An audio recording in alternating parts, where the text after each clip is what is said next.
உனக்கென இருப்பேன், உயிரையும் கொடுப்பேன். மட்டும் புன்னகப்பட்டால் மல்லிகை மட்டும் பார்த்தால் பருவம் மட்டும் காலனி ஓசைகள் தம்பனை கேட்டது அம்மம்மா.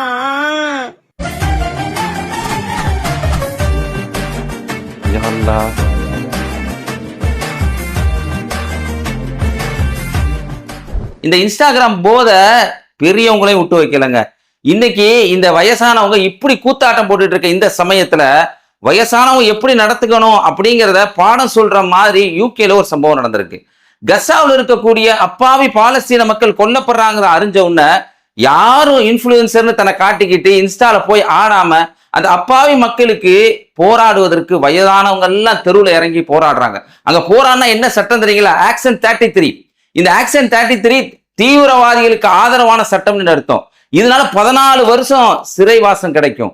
அது மட்டும் இல்லாம இப்படி இந்த சட்டம் இருக்குன்னு தெரிஞ்சுக்கிட்டு இந்த ஆர்ப்பாட்டத்துல வயதானவங்க எல்லாம் பங்கு பெறுறாங்க. பங்கு பெறது மட்டும் இல்லாம அந்த அப்பாவி மக்கள் குரல் கொடுக்கணுங்கிறதுக்காக என்ன வேலைங்களா செய்யறாங்க?